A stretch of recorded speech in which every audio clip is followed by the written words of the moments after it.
প্রিয় বন্ধুরা, welcome to exam help Bangla YouTube channel. বন্ধুরা, তোমাদের গতকাল একটা ভিডিও দিয়েছিলাম যেখানে বলেছিলাম যে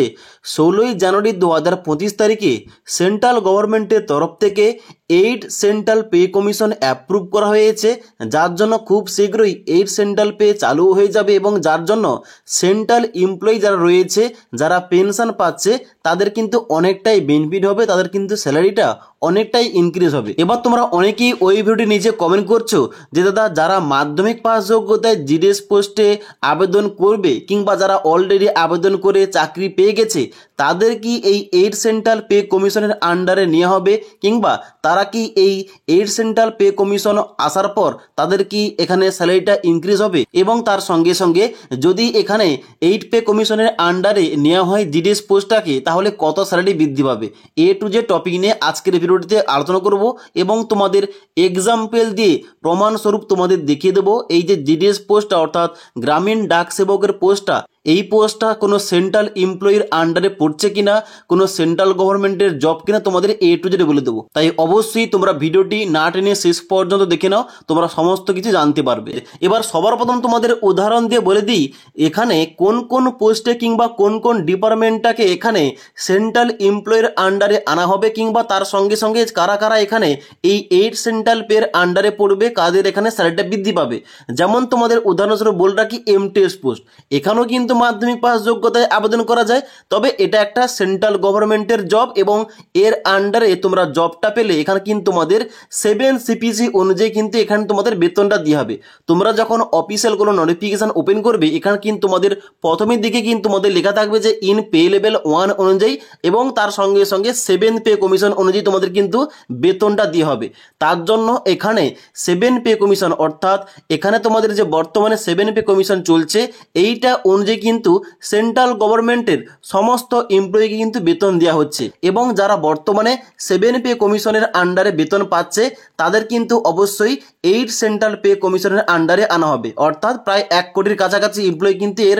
বেনিফিটটা পাবে। ওকে, এবং তার জন্য এখানে কিন্তু তোমরা দেখতে পাবে যে 7 সিপিসি তোমাদের যে বলা হয়ে থাকে, অর্থাৎ 7 সিপিসির ফুল ফর্মটা হচ্ছে সেন্ট্রাল পে কমিশন। এর আন্ডারে যে সমস্ত এমপ্লয়িরা এখানে স্যালারি পায় তাদের কিন্তু এখানে 8 সেন্ট্রাল পের যে বেনিফিটটা কিন্তু তাদের দেওয়া হবে, তাদের স্যালারি বৃদ্ধি পাবে। ওকে, এবার তোমাদের অফিসিয়ালি ভাবে তোমাদের বলে দিচ্ছি, এখানে তোমরা যারা জিডিএস পোস্টে আবেদন করতে চাও কিংবা তোমরা যারা এখনো বর্তমানে জিডিএস পোস্টে এখানে কাজ করছো, তোমাদের এখানে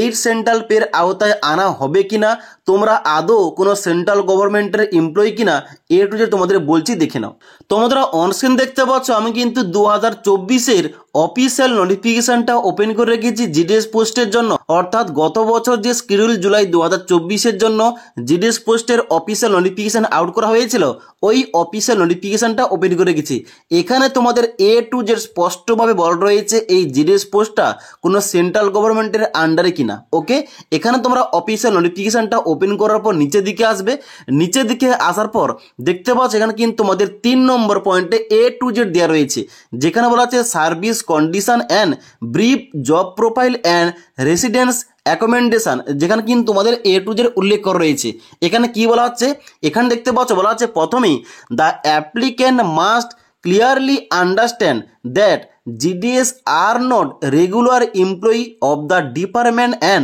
their emolument, allowance and other entitlement are not at par with the central government employee। অর্থাৎ এই যে জিডিএস পোস্টটা এটা কিন্তু কোন রকম রেগুলার এমপ্লয়ির আন্ডারে পড়ছে না, এবং তারপর একটা গুরুত্বপূর্ণ পয়েন্ট বলা হচ্ছে যে they are holder of civil post outside the civil service of state. অর্থাৎ এখানে কিন্তু তোমাদের স্পষ্টভাবে উল্লেখ করা রয়েছে যে এই জিডিএস পোস্টটা কিন্তু কোন রকম সেন্ট্রাল গভর্নমেন্টের এমপ্লয়ির আন্ডারে পড়ছে না, এটা কিন্তু একটা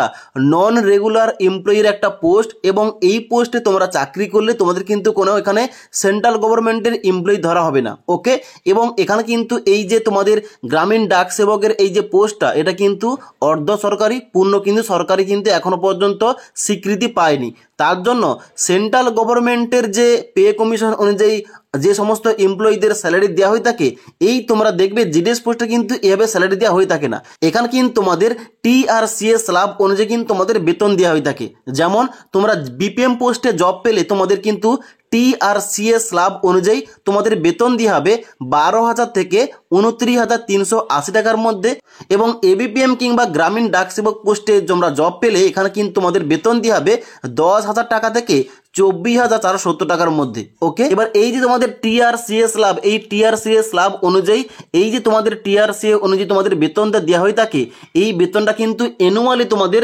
3% কিন্তু তোমাদের বাড়ানো হয়ে থাকে। ওকে, এবং তাই তোমাদের স্পষ্টভাবে বলে রাখি, তোমরা জিডিএস পোস্টে জব করছো যারা, এবং তার সঙ্গে সঙ্গে তোমরা যারা জিডিএস পোস্টে এখানে এই নতুন বছরে আবেদন করবে, তোমাদের বলে রাখি এখানে কিন্তু এই জিডিএস পোস্টটা কোন রকমভাবে সেন্ট্রাল গভর্নমেন্টের এমপ্লয়ের আন্ডারে পড়ছে না, তোমাদের কিন্তু এখানে বেতনটা দেওয়া হবে টিআরসিএ স্ল্যাব অনুযায়ী। ওকে, এবং এখানে তোমাদের যখন 8 পে কমিশন আসবে এখানে কিন্তু তোমাদের কোন রকম বেনিফিট দেওয়া হবে না। তো আশা করি তোমাদের বলতে পারলাম যে সেন্ট্রাল গভর্নমেন্টের এমপ্লয়ি কারা, তাদের কিভাবে স্যালারি দেওয়া হয়ে থাকে, এবং তার সঙ্গে সঙ্গে এখানে তোমাদের বলে দিলাম যে জিডিএস পোস্টটা সেন্ট্রাল গভর্নমেন্টের এমপ্লয়ের আন্ডারে পড়ছে কিনা, এবং এখানে তোমাদের কিভাবে বেতনটা দেওয়া হয়ে থাকে।